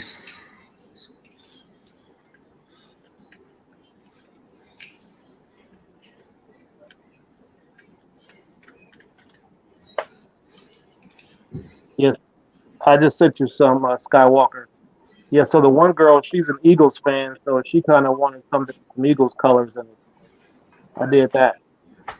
Oh, I just remembered I have to take my PM. Oh, I see him. My PM supplements.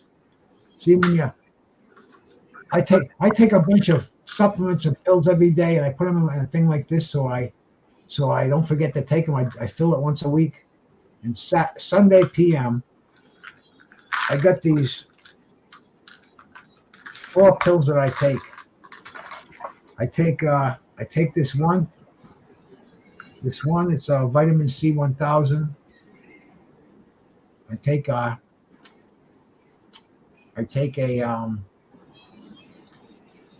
Osteo Biflex. It's got the Boswala and the glucosamine in there for the arthritis. And I take this one called Cognium. It's supposed to be for mental clarity. It's like it's a silk protein for focus. And then I take a flaxseed oil too. 1,000 milligrams, a gram of flaxseed oil. Yeah. And that one, I gotta take out of the. Santillan, Carlos, because Barrios had an easy fight with Ugas, I think. That one sticks to the bottom. I take a multivitamin every day, Eddie. I get the L-carnitine in that. So I don't have any need for extra supplementation. I ate a good diet. Oh.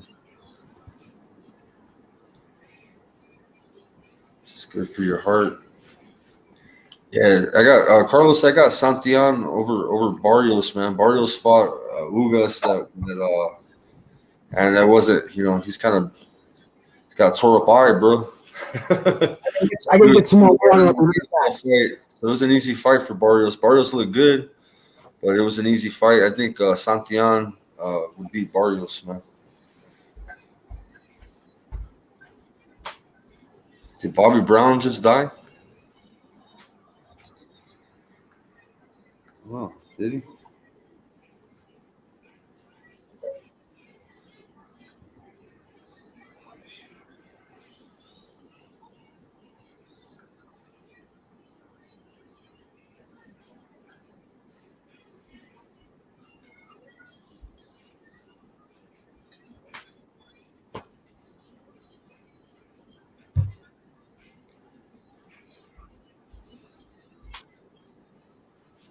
Ernest, so this weekend, man, what do you think about what's the best fight for you, man?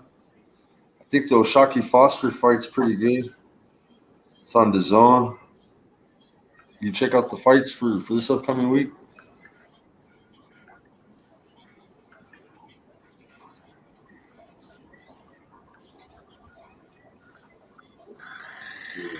I got the schedule right here.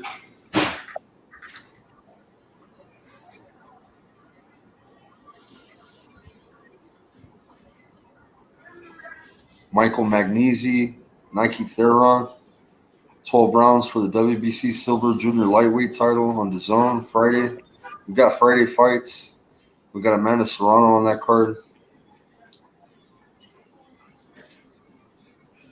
Antonio Vargas, Hernan Marquez, 10-round bantamweights. Jonathan Gonzalez, Gerardo Zapata, 12 rounds for the WBO Junior Flyweights.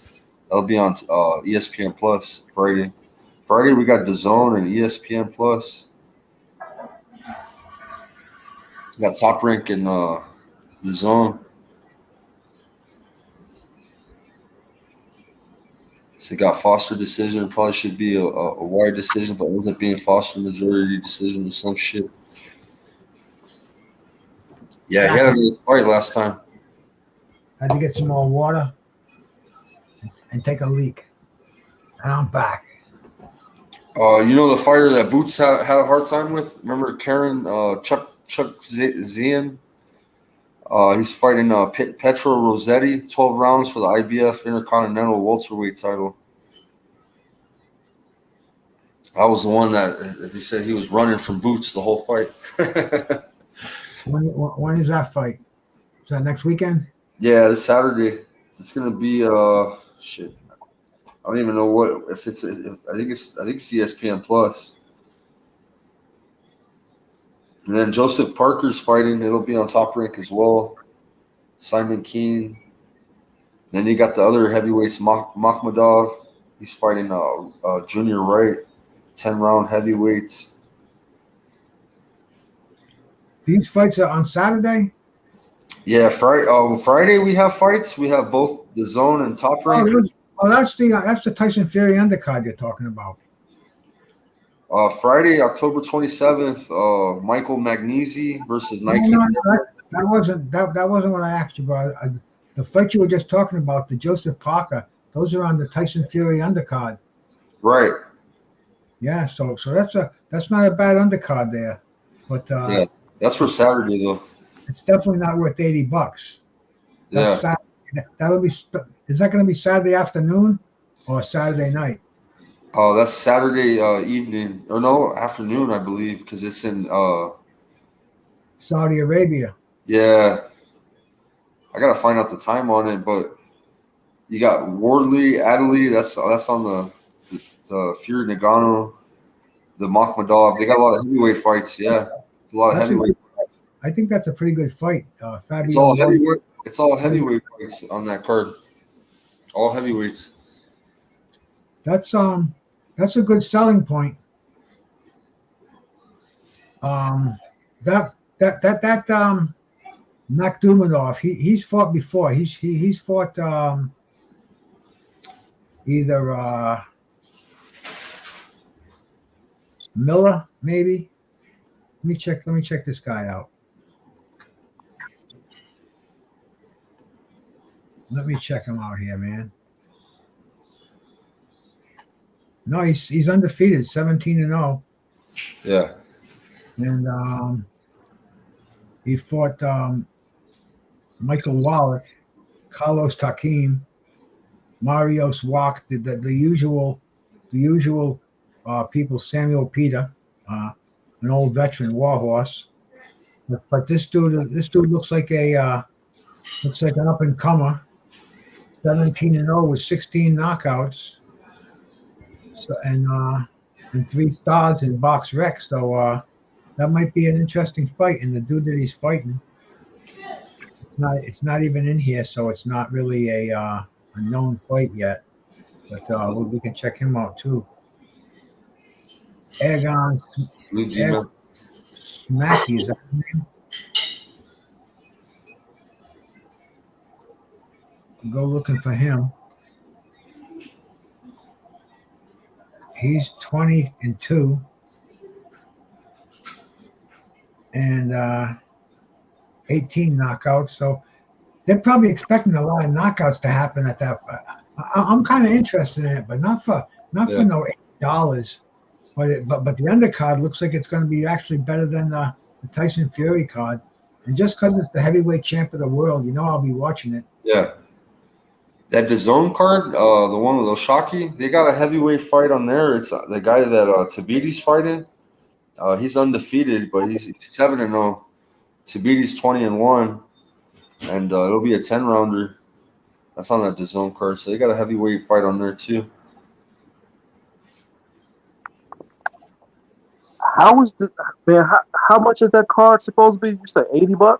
$80, bro. Yo, that's wild, man. How did the zone go from, like $10 for the app to charge $80? They basically are replacing PBC, it looks like. All right. Salute, Akricha, bro. Peace, man. Thank you for stopping by, man. Jab Marie. Lies Brits. And I'm originally from the UK, Teddy said.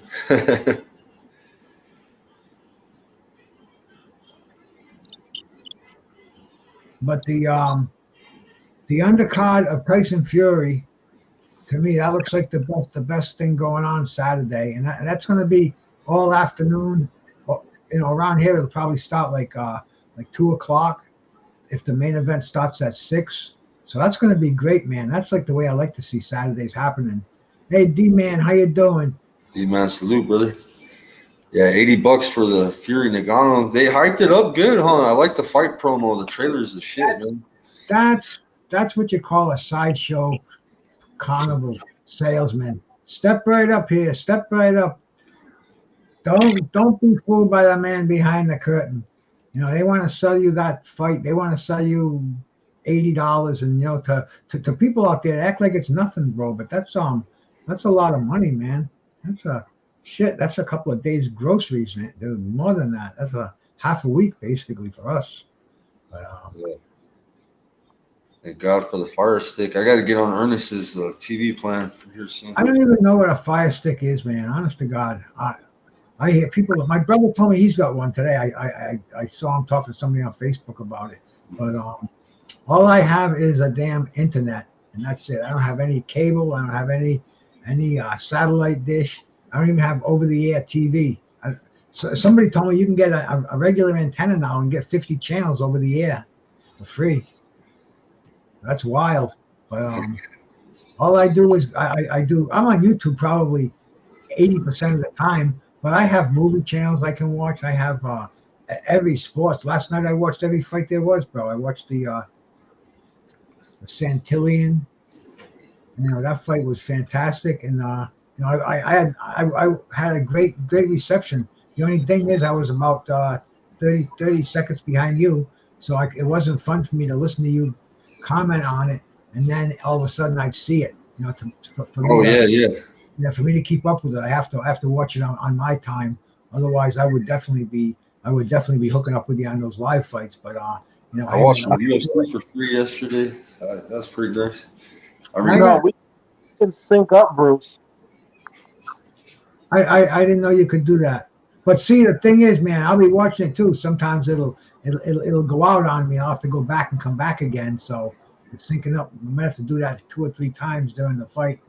So hey, it is what it is, man. I'm not worried about it. Yeah.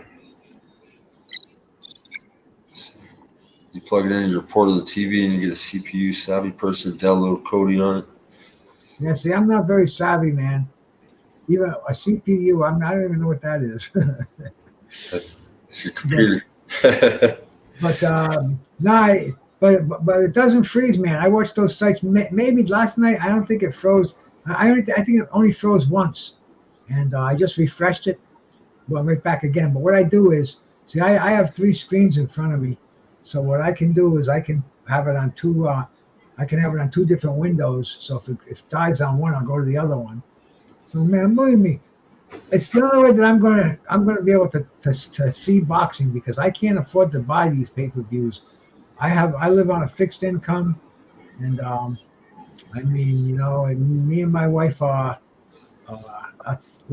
we're budgeted. So I couldn't even talk about food if I didn't get to watch them through streaming. I'm very fortunate. I've been doing it for years and years and years since let's see, when did I start streaming fights? Way back in the Floyd era. And before that, it was black boxes, and even there was a while there where I was out of the loop before the streaming and after the black boxes. So I did miss some, maybe 2 years of fighting, but then You need to get those tubes, man. Those tubes from the cable guy back in the day. They were like little tubes. You could get all the pay-per-views, all that, man. You would screw them into the cable box back. You had to know a cable guy back in the day to get those. See, and I didn't have those, man. I had a black box hooked up to my cable box. Before that, I had friends of mine that worked for the cable. I had friends from the cable company way back in the day, and I mean, one time my lightning hit my house and it blew my cable out, and I knew the girl there, and she had to send somebody down to replace the boxes. I said, but I said, you know I got the black boxes. He goes, oh, don't worry, I'll send Tony down there. He don't care. And the guy came down. We smoked joints. Hey, B&N, salute my brother Nick. Salute, Nick. How you doing, brother? So I always watched boxing. There was when I couldn't watch the fights that were on internet and on pay-per-view back when I didn't have that. I go somewhere and watch them. I go to somebody's house, go to some bar, rent a hotel room that had HBO. So it was always boxing. The Bud Files, salute. Salute.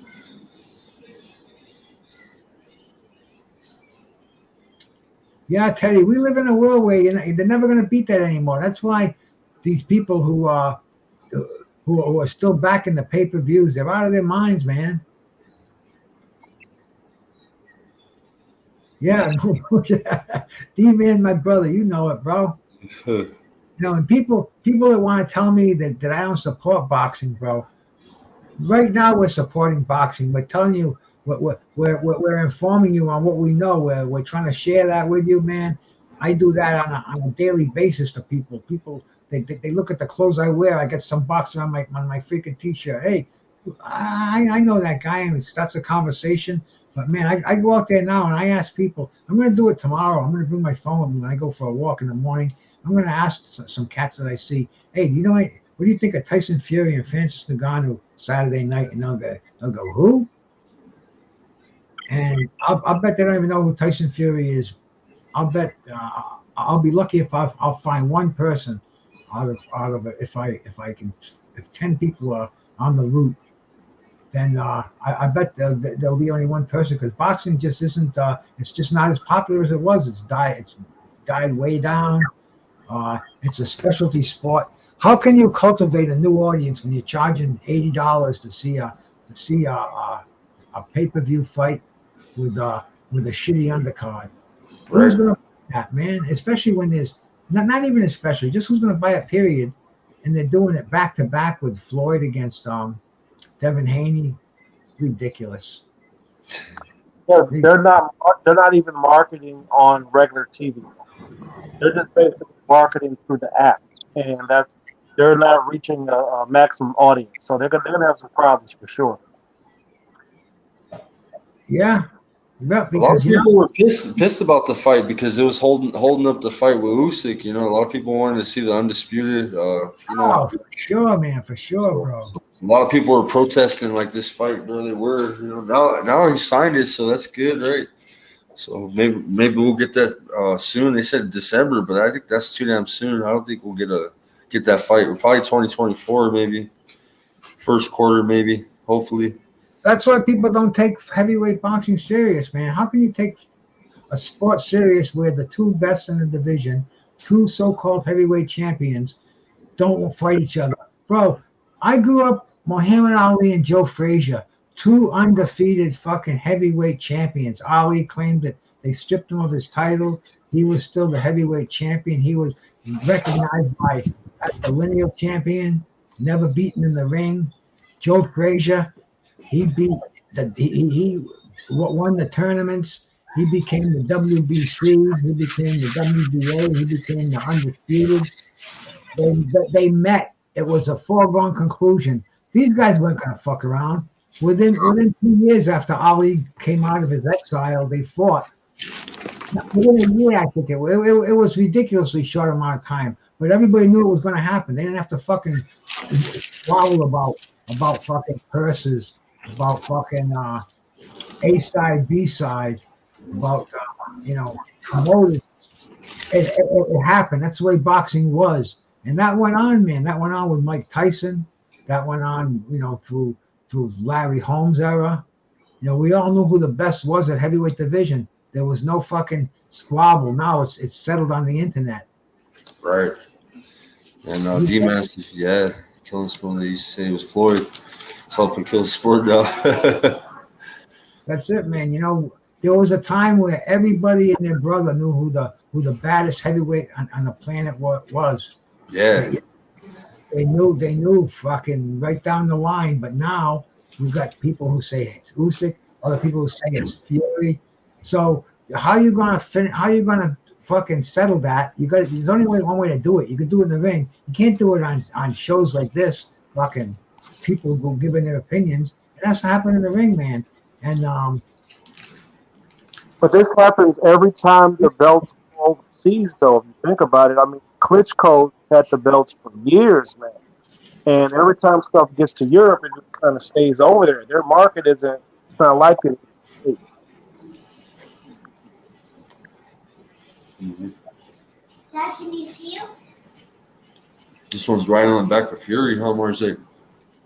Salute, brother. So this is just like the Klitschko era. All the belts are in Ukraine, and then there's a gypsy that has one. Somebody who's not even allowed to come in the States, really. Can I see you? Okay. That's you. Right there. Is that? well, we'll see what this fight sells. I just don't think they're gonna. I don't think they're gonna do anywhere as near the money they want. But see, you got to remember, it's in Saudi Arabia. The Saudis, they're financing this, and I don't think they care about making a profit. They're just going to pump money into it. They have so much excess cash. It's a sin. But as long as if they can keep good boxing coming, and right now in the Middle East, man, isn't that like kind of a tough area to be staging events? I mean, who the hell wants to go over there right now with what's going on? You know, The money, bro. The money's good. yeah, exactly. Because the money's generated right there. They're a cash source, bro. There. We got a lot of UK subscribers, man, and we don't really look at it like this, but it's like same thing with Canelo, bro. In Mexico, everybody, looking up to Canelo. Fury, he's, he markets himself pretty fucking good with all that, the craziness, but there's a big fan base, man. But I think I don't know if it's gonna bring in a lot of money, but I wonder how much they paid them, bro. I wonder if they're gonna get their money back, Bruce. You think people gonna be pirating the stream? You say pirate, man. All you gotta do is Google. Yep. Stream East, crack stream, meth stream. Meth and crack streams. They make the names seem so appealing. Right there, yeah. They make them sound really fucking outlaw like. But I don't think they're gonna make nearly as much as they expected. But like Teddy says out there, it's a personal show for that. That's the. He's got a point here. Personal show for the Arabs. Matter of fact, they took our golfers. They're taking everybody. Cash king. But now the new source, the new oil will be lithium, right? And what were we talking about that? Was it you, Ernest? There was something about lithium mines. Yeah, well, it's not just the lithium. You also got to look at the cobalt mine. Yeah. Well, now they're going to have a lot of rich people now because the power is changing, man, to electric. Less oil. No, but they got to be able to.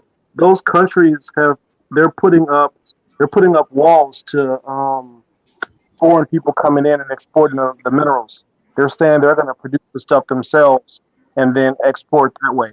And that's what they should do because they're not getting paid. They're just getting their resources getting ripped off. Yeah. It's nuts. But anyway, bro, I've been on here myself for 2 hours, Tim. Yeah, thank you, brother. Yeah. I'm about ready to jump on, bro. Ernest, thank you for coming up, bro. Oh, yeah, no problem. I gotta get with you. I'm gonna get with you on Tuesday. I gotta get that TV package deal from where you get yours, man. So yeah, I'm gonna save a bunch of money, Bruce, on all my shit, like you're saying. But I'm gonna pay a smaller fee. Yeah, man. Like I stated earlier, everything I get is strictly on the internet. It's all through the internet here, bro. And I'm it's my communications. I get my news on there. It's really weird. I'm a jazz man, right? I look at jazz. And there's this dude. His name is Paul Blay. His wife is named Carla Blay. And I've been listening to the last couple of days. I don't know why, but it's been popping up. But I know why now. But I had no idea of what she's doing. Anyway, I've been listening to her, and I heard today somebody put in the comments R.I.P. and I looked and she died 3 days ago, and I'm like, wow, I didn't even know that. It's like another like a jazz hero, basically, another pioneer, really avant-garde stuff. But it's weird, man. The internet keeps me informed because otherwise I wouldn't even know these things. They wouldn't say Carla Blade died anywhere else, and it wouldn't be. I hear about it maybe a month now in a jazz magazine or something, or on a jazz show or something on a radio station. But that's that's my thing, man. That's all I do, internet, and I don't even shut it off at night. It stays on. So I usually go over to Chad's and it stays on, and who knows? You got McSmith over there all night long, and some of these other characters going back and forth. It's kind of entertaining sometimes, but man, I'll tell you, it's what I live in. It's what I thrive on, and right. me doing this thing here. sharing the stream, and a good time to be had by all. But anyway, man, exactly at the 2-hour mark, bro. Thank you, man. I'll be live for the fights this weekend. So, all right, man. Probably me too, bro. Peace out, man. All right, peace, brother. Peace. Thank you guys for tuning in. Peace.